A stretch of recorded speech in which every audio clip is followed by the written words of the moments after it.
10. Metropolis, 1927, Fritz Lang. Fritz Lang was called the Master of Darkness and the Godfather of German Expressionism. His career spanned 4 decades, from black and white silent films to colored talkies. His most iconic work is the film Metropolis, a vision of the future of industrialization and the conflicts that come with it. Rich and poor, rulers and ruled, and its dehumanizing idealization of technology. The sets and special effects of this masterpiece have aged well and even shine 95 years after its creation. From the Babylonian skyscraper to laboratories, cathedrals, and impoverished underworlds, everything about this film is visually impressive. The movie represents a shift in the capabilities of cinema. It is a monumental spectacle that's rarely been surpassed.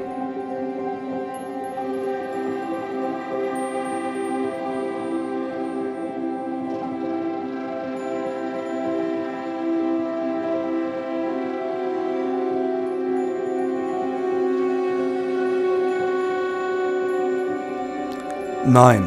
Battleship Potemkin, 1925, Sergei Eisenstein. Filmmaker Sergei Eisenstein's masterpiece on the Russian Revolution was almost as revolutionary as the story it tells.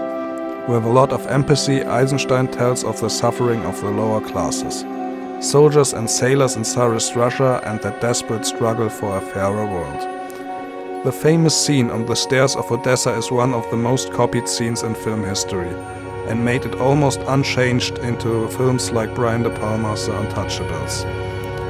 Sergei Eisenstein's contribution to modern film language cannot be overestimated. The first cut back and forth between two faces during a conversation can be found in this Eisenstein classic.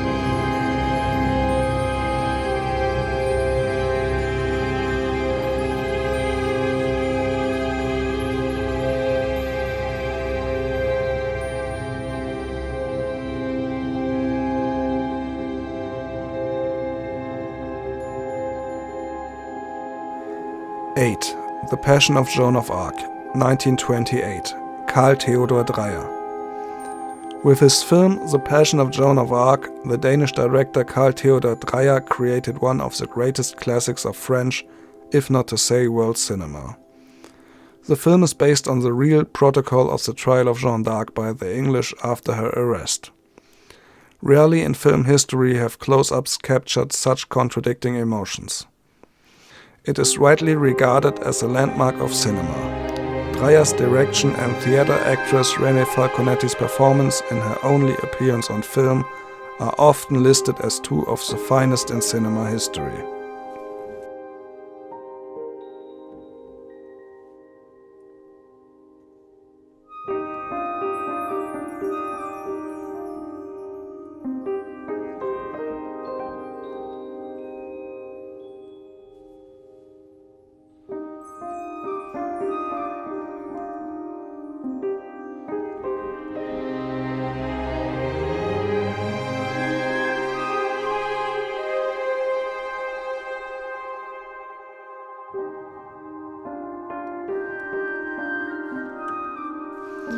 Seven. Sunrise, A Song for Two Humans, 1927, Friedrich Wilhelm Murnau. Friedrich Wilhelm Murnau made it onto this list twice, with films that were made in two different worlds. His late American romantic work Sunrise is the first entry. In this film, romantic daydreams of a life with a new girlfriend become nightmares for the protagonist. A love story and a psychological crime drama are in the center of this story. The film is technologically advanced and the first feature film with a synchronized musical score and sound effects. The film's legacy has endured and it's now widely considered a masterpiece and one of the greatest films ever made.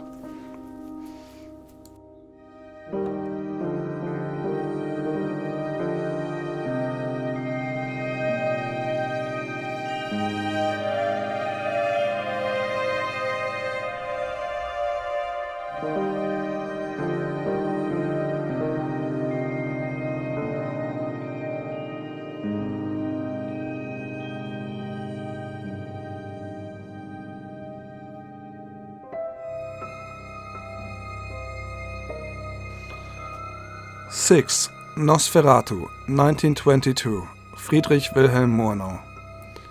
Murnau's second entry on this list is his German-made interpretation of Bram Stoker's horror classic Dracula, titled Nosferatu, A Symphony of Horror. Except for a few name changes, the film tells a well-known story of the lawyer who is supposed to help his client, an old eccentric count, relocate from the wilderness to the big city. Stoker's heirs sued over the adaptation, and a court ruling ordered all copies of the film to be destroyed. However, thankfully a few prints and fragments of Nosferatu survived, and the film could be restored and came to be regarded as the most influential masterpiece of horror cinema.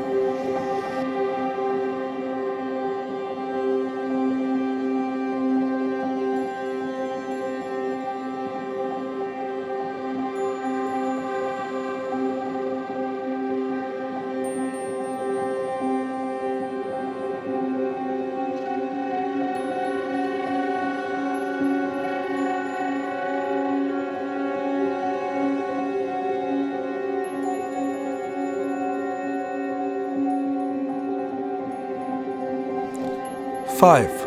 Wings, 1927, William Wellman. For once, the star of this film is neither director nor actor, but its producer Howard Hughes. The richest man in the world at the time created a monument for himself with what was then the most expensive film of all time. If one wants to know who motivated Martin Scorsese to start his films with opening long takes in films like Goodfellas, one must watch the opening scene of this classic. No wonder Scorsese has his film The Aviator, a biopic about the life of Howard Hughes, launched on the set of Wings. The movie lives of its revolutionary aerial shots, stunts and realism, and became the yardstick against which future aviation films were measured. It went on to win the first Oscar for Best Picture at the first Academy Awards in 1929, the only silent film to ever do so.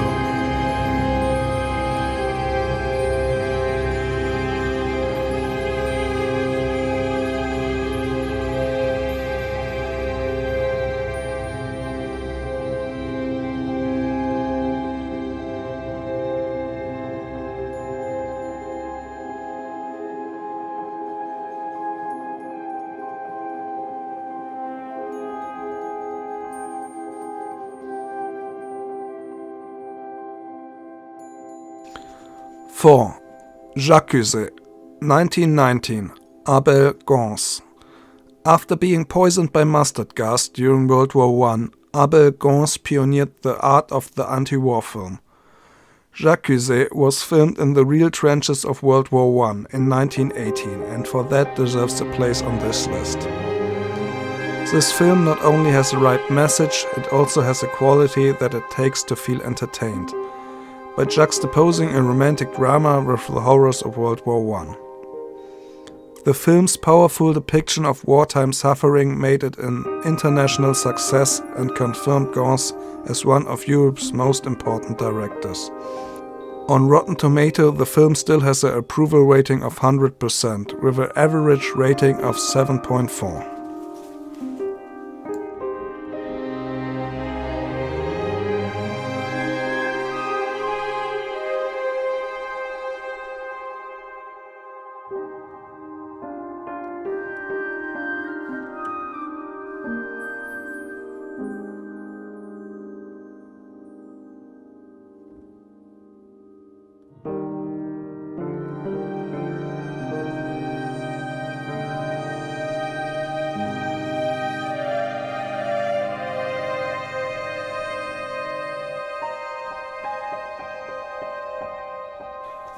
3.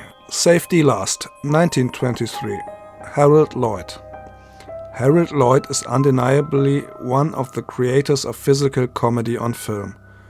The image of Harold Lloyd desperately trying to cling to the face of a crumbling clock attached to the facade of a skyscraper is probably one of the most iconic of the silent film era. Lloyd's mix of stunts, romance and slapstick comedy was highly successful and critically hailed. and it cemented Lloyd's status as a major figure in early motion pictures. Safety Last is viewed today as one of the great film comedies. In 1994, Safety Last was selected for preservation in the United States National Film Registry by the Library of Congress as being culturally, historically, and aesthetically significant.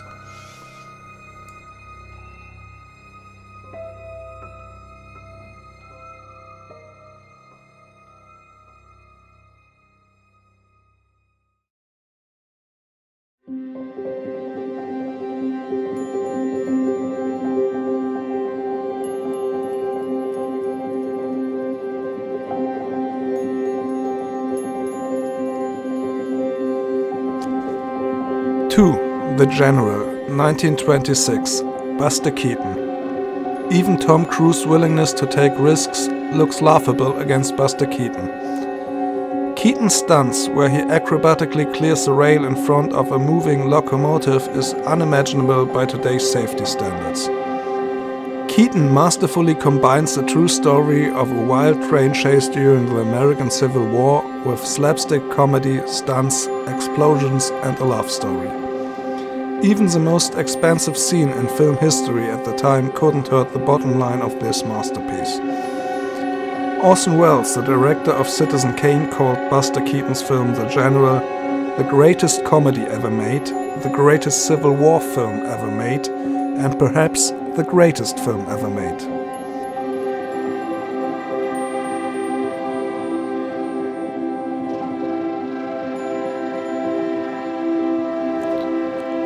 One. City Lights, Charlie Chaplin, 1931. One of the greatest classics of the silent film era was not made until after the heyday of silent films.